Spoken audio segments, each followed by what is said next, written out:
Welcome to our 2022 Wildwood 33 TS. We're going to start right in the back bumper here. So if you just reach in, pull that cap off inside of the bumper, we've got your sewer hose stored.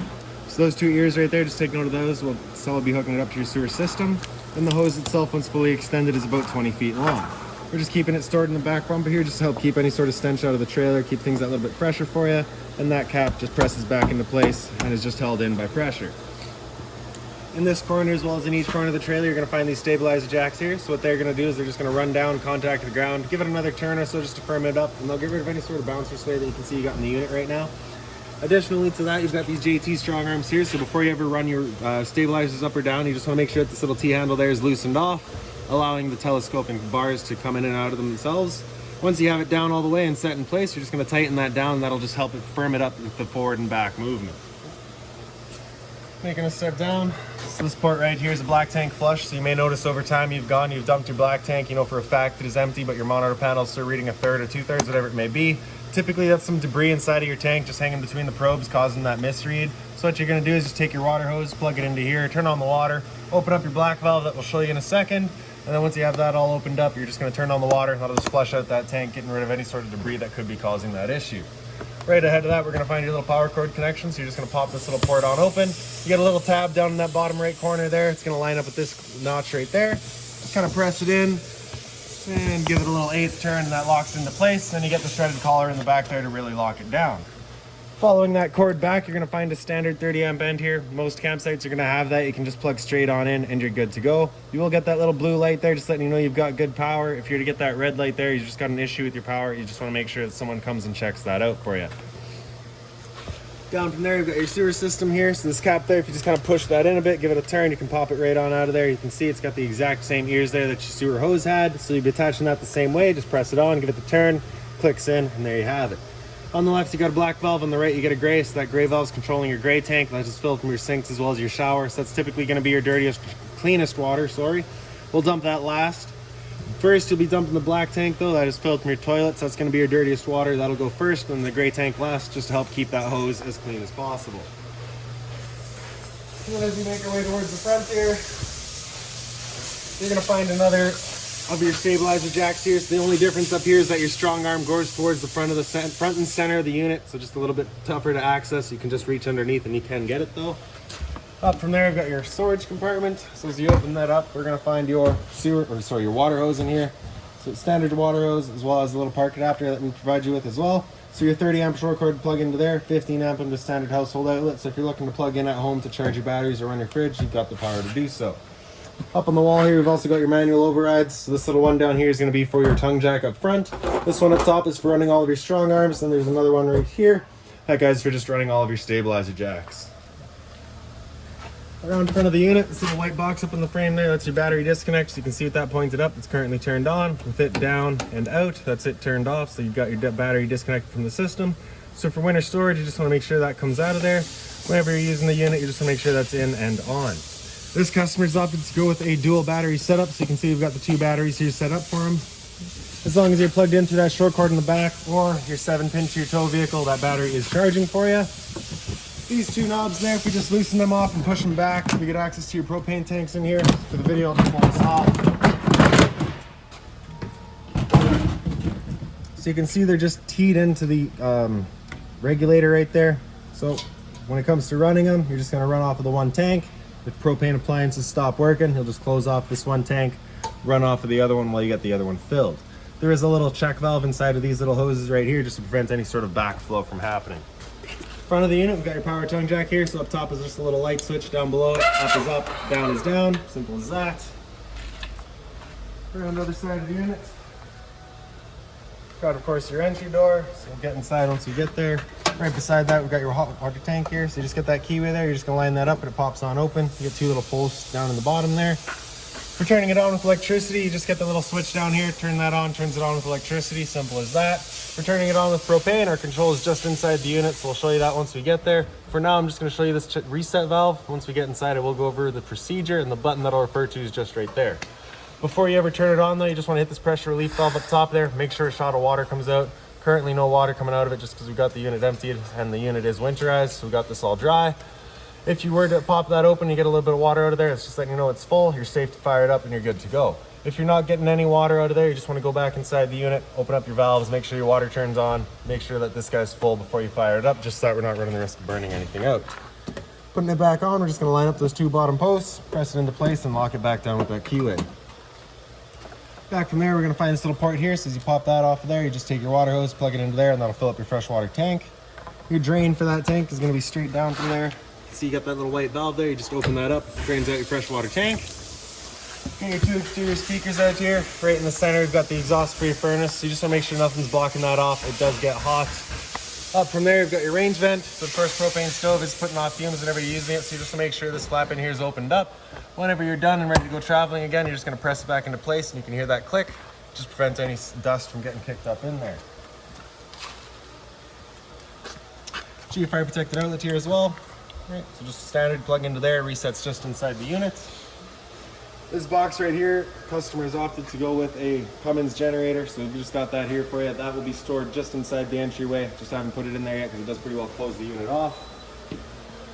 In the back here, you've got your exterior kitchen. So you just got all your latches there. You're just going to undo those, and you can pop it on open, and the gas struts will hold it up.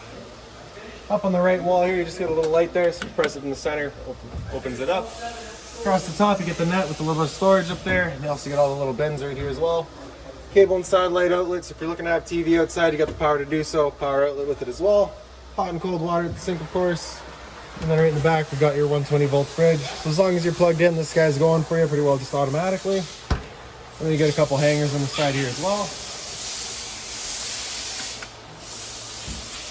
We'll close that up and we'll make our way to the back of the unit here. And then in the back, you're just going to find your barbecue back here. So you just have a little pin on the side here. You're just going to undo that, pull it on up out of there. I'll swing it over, and then that same pin's going to come back. So you can see you get the little hole over here and the 2 different locations for it. So you can have it a bit on an angle, or you can have it straight out. So I won't go all the way into this today, but I will go partly for you. So the dust cover here, I'm just going to unclip. It folds on off. Kick that out of the way for now. The 2 travel latches in the front here, so we'll undo those and we can open it up. And you can see we got your propane hose here, so just that quick connect collar, you're just going to pull that back and you can undo it. Outlet is just right in the back corner here. So you get the same sort of quick connect. You're just going to push that collar back and we can attach our hose with the addition of this valve here. So with that valve opened up, you cannot undo that quick connect, just kind of an added safety. So you have to have that closed off before you can attach or detach your hose. Once you get that collar pushed back, you're going to push that hose into there, and she will lock down eventually. There we go. Then we can open up that flow, come right underneath the valve here, we'll attach our hose to that, and we'll just pull this all out of the way for now. Then you're going to turn over to max, hit it with a sparker, and as soon as it clears all the air out of the propane lines, it'll fire right up. It can take a minute just because we've got a lot of propane line here. We do have to clear all the air out of that before it'll fire up. And there we go. So if you look through here, you can just see that flame going. So once we're done, we're going to turn it back down to off, and that'll just turn itself off. We'll undo the flow of propane at the trailer, disconnect the hose, undo it from the barbecue. And I just like to attach it to itself. This ensures that nothing's getting in there. And then we're just storing that hose right up in here.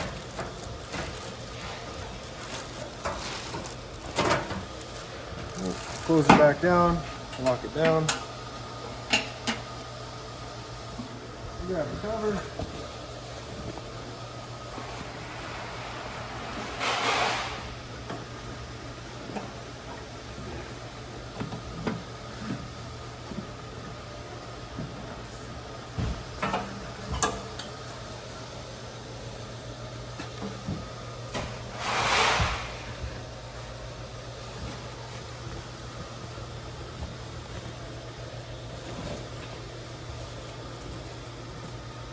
It does have just this little Velcro strip in the back there, so you can just do that up.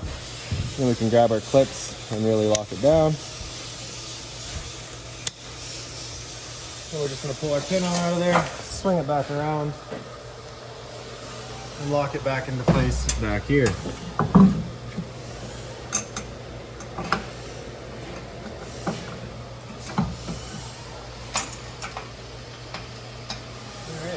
So So also back here, you've got your city water connection, so that cap's gonna pull out of there. Just take your water hose, plug it into there, turn on the water, and let it pressurize the lines throughout the units. On the left side, you got your cable and satellite outlets. Ooh, it's stuck. I've cut myself on that before because they're stuck, so just give me a second here.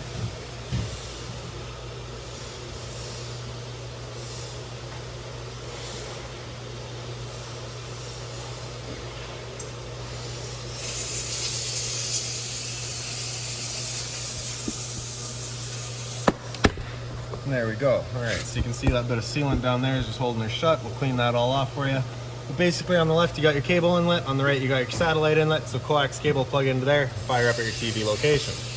Straight up from there, right in front and center there, you're gonna see a pre-wired mount for an observation camera. So if you're looking to put one of those in, we are set up for it. Now we'll make our way inside the unit. So your assist handle here, just pop it up, 90 degrees, falls into place. You can see back here, you got a little stopper. The door itself is on a friction hinge, so it just kind of sits wherever you leave it. For the steps, we're gonna grab that blue handle here, pull it over towards the center, and then your steps will slide on out. You get this little tab on either side there. If you push that in, you can adjust the length of your legs, just based on whatever your site's demands are. And as we come inside the unit, first things first, right on the left there, we've got our fire extinguisher, so that's standard. Pull the pin, point, and shoot. Down in the corner here, you've got all of your kind of accessories, little toolkit, owner's manual, and the last little bit of oil for that generator that we were telling you about. Up on the wall here, we've got this light switch on the center, all the way on the right. You can see that little turned on, that little button right there. That's your dimmer, so as we touch that, that'll turn on all of your interior lights. Press and hold, and that'll dim them down. If we continue holding, it'll dim them back up. Press it, turns them off, and then of course the switch there is your master power. The switch in the center right there, if you press that, does your awning light outside. For your awning, it's just in this bottom right corner here, so we're going to press and hold the top, and that awning will make its way out.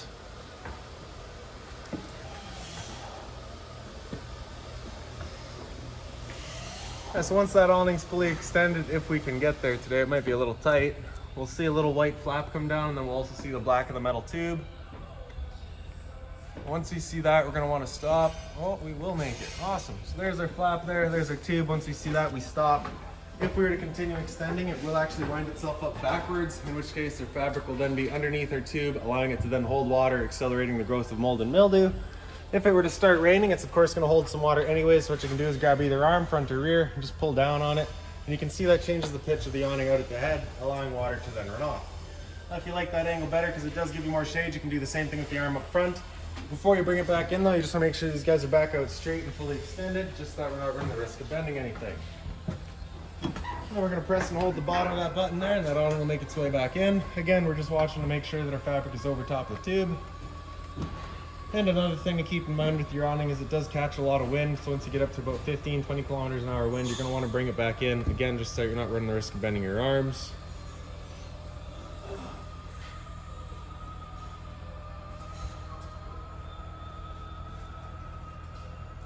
So once that's in all the way, it'll just tuck up tight with the trailer.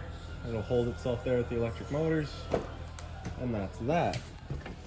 For your slide out, this main living room slide out at least, we're gonna press and hold the bottom of that button there. The slide will make its way out. Once that slide's fully extended, we're gonna hear some clicks from the motors letting you know they've reached their stall.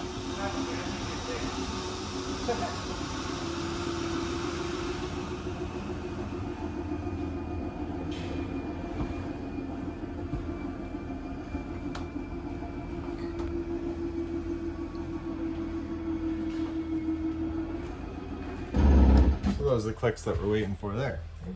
Up from your slide out switch, you got your water heater on the right there. So we turn that on, you get that little light up here letting you know the ignition sequence will start.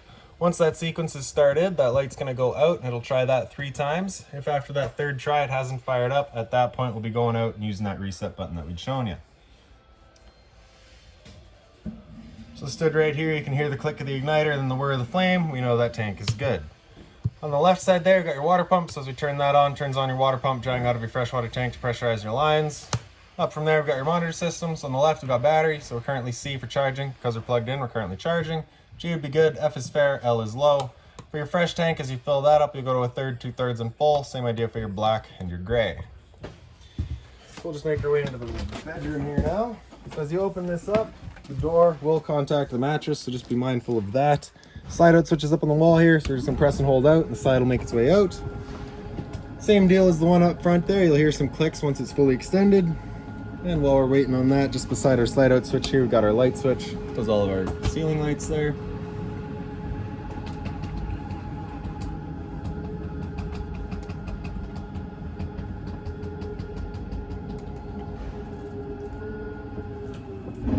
And there's our clicks.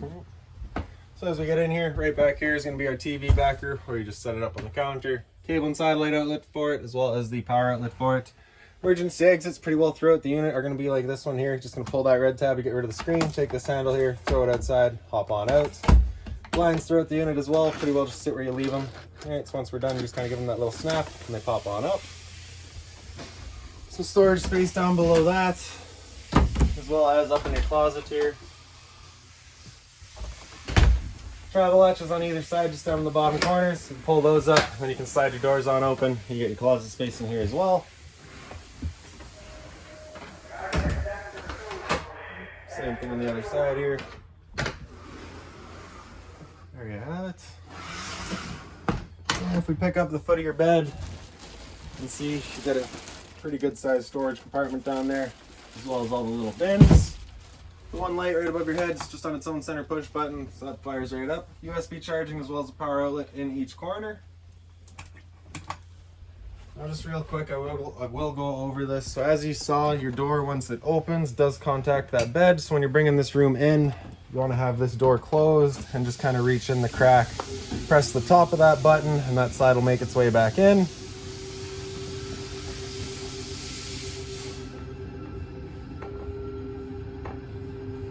Again, once it's closed, you'll just hear some clicks from the motors.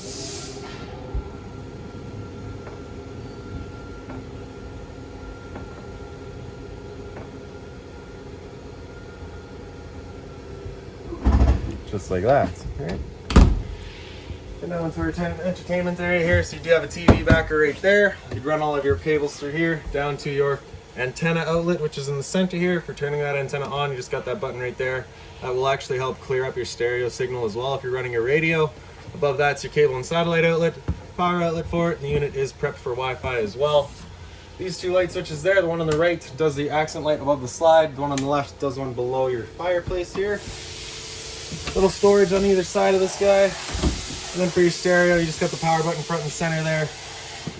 And that'll turn it on. So zone 1 is going to be the sound bar itself. Zone 2 is your outside set of speakers. If we hit mode, you can cycle through all of that. So auxiliary right in the front here, TV through the back of the unit, DVD again through the back of the unit, Bluetooth connect to your phone, and radio as well. Once you get into radio, or any of your settings really, you can hit select here. You can go through all your settings. Then you got your pause and play, as well as your seeks. USB on the side here is just charging, and then your HDMI comes up as an option once hooked up. Power button, turn it back off. Down below that for your fireplace, on the right there you got your power switch, turns it on. Center right, we got your flame color, so it does that little backlight. In the very center, you've got your bottom light. So 4 will just cycle through all of its colors. And 1 is orange, 2 is blue, 3 is white. Center left, you got your heat, so we got off, of course, then low and high. Then on the very left, you got your timer, 30 minutes up to 9 hours. Power button there, turn it back off. So under the slide out here, you just got the same center push button light. Then you can see on the couch here, you've got some accessories for the customer that they've chosen to go with. You got the rock tamers there just to prevent anything from shooting out from the truck, as well as a solar panel. So the Versa Lounge here, just because we've got all the stuff set up in here, I can't really do much with. So I do have this up here as well. So it just kind of shows you, we've got the dinette, which is how we've currently got it set up. You can have the Chase Lounge, which is going to include basically just taking this piece right here. You can see it's just got the legs into the pockets. You got the same pockets over on the other side, so this guy would just pick on up, flop down over here into those 2 pockets there to create kind of the bigger Chase Lounge idea. And this couch here does fold down. You pick up this one end, pick it up, and it flop down to create kind of your bedding area, as you can see there. For your dinettes, you of course just have all of your cushions. Your table here just lift on up. The table legs will pull on out of there as well. And then you can see little posts on either side. You just be laying the table down onto that. Taking these 2 cushions here, as well as I believe that one there, and just kind of filling it in to create kind of your bedding area. And then you can see you've got a little bit of storage here, as well as the little cubbies that are included with the unit. Same idea underneath the couch here as well. So they are just magnets, so they'll just pop on open. As simple as that. And now in the kitchen, so you've of course got the mobile head with hot and cold water, the shower head feature here as well, so you can pull that out, shoot it around wherever you like it. You get the folding cover here, so if you need to put a hot pan on there, you can. It is steel. Down below that is a little bit of storage, just being mindful of our water lines and our drains back here. So once it comes to winterizing and summerization time, you're going to need to come to your hot water tanks. That guy's just right here. You can see you got your 2 valves right there. Those are currently set to winterize. If you were to turn them so that they point at the tank, that'll be your summarize mode. Your active Suzy here, so as you open that up, you get all your drawer space here. The benefit of the active Suzy being that you've of course got no limitation to the height, or less limitation to the height of your drawers at least. A bit more storage up here. And right above the counter there, you get the same sort of light. Microwave on the side here is pretty standard, just like home. Not much I can teach you there. Down below that, we got your range vent, so you get the light here as well as the fans. This is that fan that you want turned on whenever you got your stove turned on, so that you're evacuating our fumes. The bifold cover just flips on back. Then you can take your knob here, turn it over to high, hit it with a sparker, and she fires right up. Now, like I said outside, the first time you go to use your propane system, it may take a minute just to clear all the air out of the lines. That is normal. Fold that back down. On the right side here, that button there just turns on all of your knob lights as well as the stove light. For the stove, you're going to take this knob on the right here, turn it over to that little flame, hit it with a sparker, and again, just once it clears all the air out of that propane line, we'll see that little pilot light back there. Once you get that pilot light going, you just want to hold the knob in for another couple of seconds, then you can release the knob and the flame will hold itself. Turn up to your desired temperature, and she fires right up. Once we're done cooking, we're just going to turn it back down to pilot. It'll hold just the pilot light for you, but if you're traveling or leaving a trailer for a while, you just want to make sure that guy's right off. I'd mentioned earlier about having to summarize or winterize the unit. For doing so, you'd need access to your water pump as well. You just got to screw on the left side and the right side here. The water pump will be right underneath there. 12-volt fridge here, so as long as your battery is charged or charging, this guy's going for you. Temp selection is straight across the top here. LP detector on the side here, so propane's heavier than air. It'll sit on the floor. This guy detects it and start going off just like a smoke detector would. Around the corner from there, you've got your thermostat, so we press that bottom bar, it'll wake it up, hit it again, it'll come down into fan speed. Hit that a little too fast there, so off, hit it again into fan. So fan low is where it'll start from. This is just going to turn on the fan on low and then move some air around. There's no cooling involved in that. Same idea for your fan high, just the high fan moving some air around. After the high fan, if we hit it again, it'll come into cool high. So at this point, the high fan is going to stay on and the compressor will kick in and out as needed, giving you cooling. Same idea for low, so your low fan all the time, compressor in and out as needed. Once we hit that again, it'll come into auto, and this is where it'll become an on-demand system. So this is likely where you'd be using it the most. So at this point, be kicking that fan in and out as needed, just based on what its demands or needs are, but only ever using the low fan. And same idea on high, only ever using the high fan. Temp selection is just going to be with our arrows here. With that air conditioner going, you basically got 2 different options. You can have these 2 louvers here closed, in which case we're using all of our ceiling ducting to move the air, or you can open them up and it just dumps all of its air into the living room here. So when you first get out to your campsite, you want these opened up, cool off this area as quickly as possible, then you can close them off and start moving the air throughout. After cool, if we hit that bar again, it'll come down into heat, it'll turn off the air conditioner, turn on the furnace. Again, temp selection is just with the arrows. Furnace is going to be moving its air through all of the floor registers that you have throughout the unit. Now the first couple of times you use that furnace, you may get a little bit of a smell throughout the trailer. It's just the new furnace smell. There's nothing I can do to help you, sorry. After heat, we hit that bar again, comes down into off, and just cycles back around. Through this door here, we're into the bathroom. Light switch is in on the left. Up from there, we're going to find our roof vent, so you're just going to turn that knob to open it up. If you can kind of peek through there, you'll find a max air roof vent. So customers obviously opted to go with one of those, so we've got that installed. In the corner here, we've got the little switch there, turns on the fan. And we can close that back up. Now with the max air, you could just leave that open as long as you're out camping. If you are leaving the unit, I do recommend you close that off just in case anything were to happen. Your medicine cabinet here just opens on up, and then you can see it's got that little tongue right there.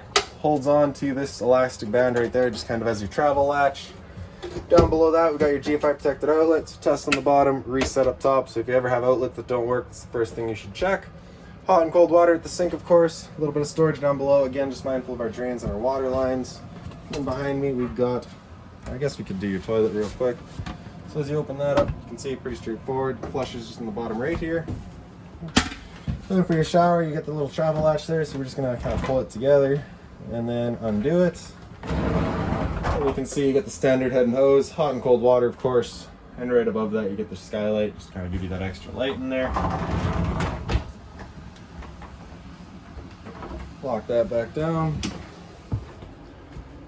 Get a little power outlet beside the dinette there, as well as some storage space here, pantry, whatever you want to use it for. Around the corner to that, we've got your converter here. It's pretty tight in this corner, but press the top and center, she pops on open. Get all of your breakers down the center here. Whenever a breaker breaks, it's going to sit in the middle, so just turn it off and then back on.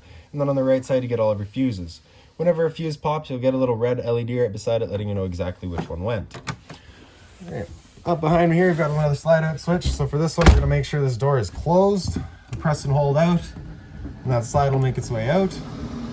Same thing as the other two slides. As soon as that guy's open, you'll hear some clicks from the motors letting you know they've reached their stall.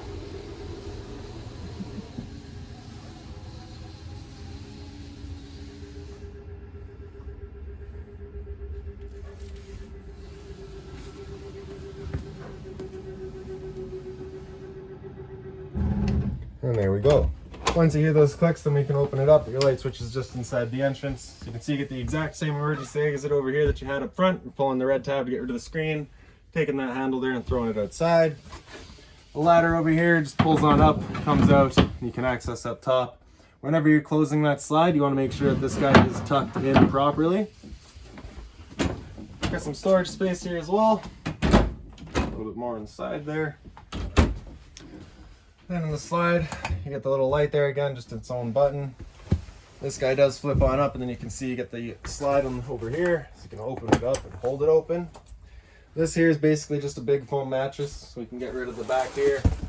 And then you'll find the black handle right in the middle here. As we pull that on over, it basically flips it over. You get a whole queen size type of mattress to fill in this area. Alright, and really, that's about it back here. So you've got a power outlet back there. This window opens wide. One thing I do like to mention with these windows is I see it all too often where they're not closed all the way. Don't be scared to slam them, especially in your first year. All right, you want to make sure that that guy is properly locked into place and not being pulled out at all. It's way too often that we see people come in and they have like a water leak over in this corner, which is purely because of that window not being closed. So just be mindful of that. All right. And up on the wall here, you just got a USB outlet as well as a power outlet down there, a little access panel down here as well, just to kind of get to all of the electrical for that converter there. And then lastly, the very last thing, we've got your cable and satellite outlet as well as a power outlet there, so you do have a TV backer back here as well. And that is it for this unit. If you've got any other questions on it, please feel free to give us a call, 204-237-7272.